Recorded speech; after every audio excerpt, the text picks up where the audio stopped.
Okay, let's get right into it. We're looking at a pretty critical global forecast for December 2025. And look, according to the analysis we're digging into, this is not just another monthly outlook. No way. They're actually calling it the final countdown. The last major transition before things get really turbulent in 2026. Yeah, the source material really doesn't pull any punches, does it? This quote, it just sets this incredibly stark tone for everything we're about to talk about.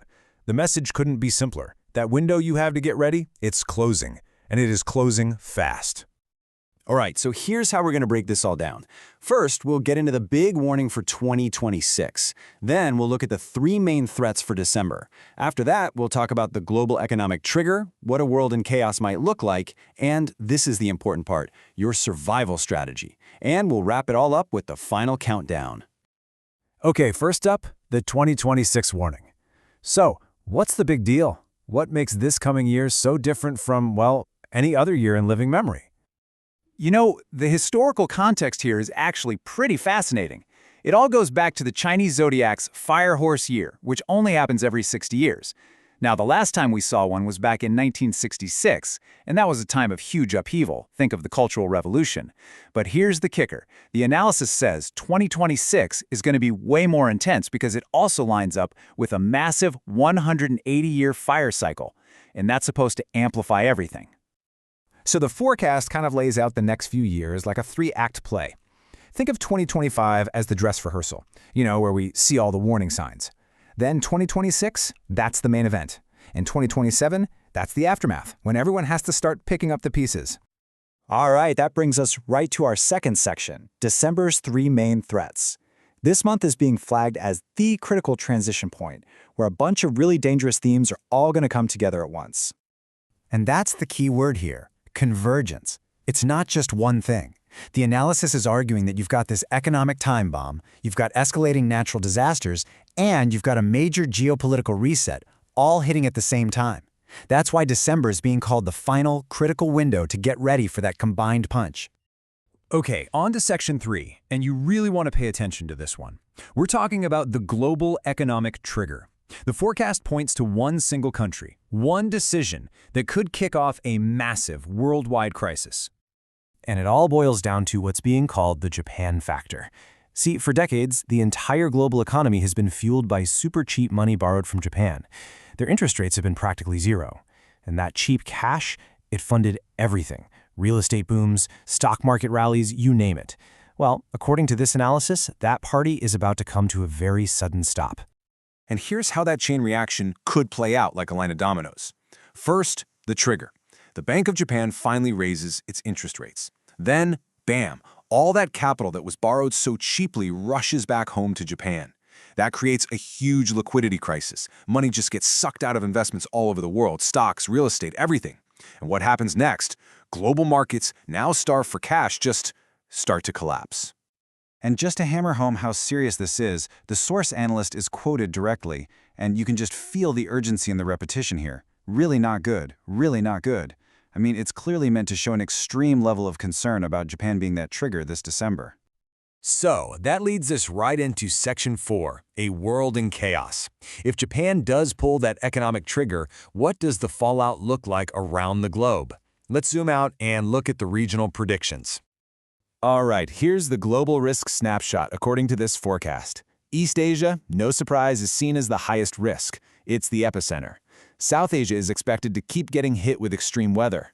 Over in North America, the forecast points to worsening internal conflicts and a questioning of old alliances. But, and this is interesting, Europe is kind of seen as an outlier, maybe even gaining some autonomy and finding new opportunities, especially in defense. So the idea here is that this external shock from Japan will be the pin that pops two huge internal bubbles. First, you've got a potential AI bubble, loaded with overfunded companies that look a lot like the dot-com crash. And then there's the jobs bubble. Mass layoffs in the US are already at a 20-year high, and the analysis says that's just the tip of the iceberg. Okay, so the forecast also lays out 4 patterns to help us understand the feel of this chaos. The first pattern is fire. And fire represents acceleration. Things are just happening faster and faster, and all the consequences of things we did in the past, like all that cheap money, they're finally coming due.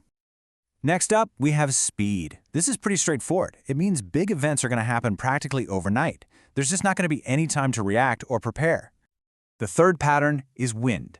And you can think of wind as the amplifier. It fans the flames of wildfires, it pushes storm surges. It basically takes the natural disasters we're already seeing and makes them way, way worse. And the last pattern is tide.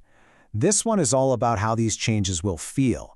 And they're going to feel like overwhelming waves crashing over us. You know, a wave of unemployment, followed by a wave of conflict, and a wave of market crashes.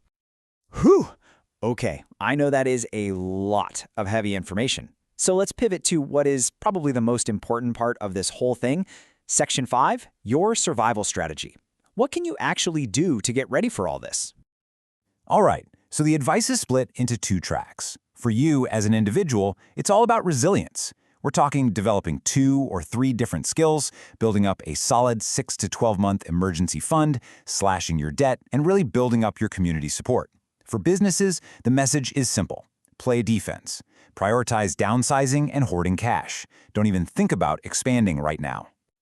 And for investors, the advice for December and January is crystal clear. The main theme is risk off. The do not list is pretty blunt. Don't use borrowed money, don't use high leverage, and don't chase new highs in the market. Then there's the be cautious list, which includes things like crypto and tech stocks. And finally, the watch closely list tells you exactly where to look. News out of the Bank of Japan and U.S. employment data. And here we are, at our final section, the final countdown. This is where we put some specific dates on the calendar and really listen to the final warning.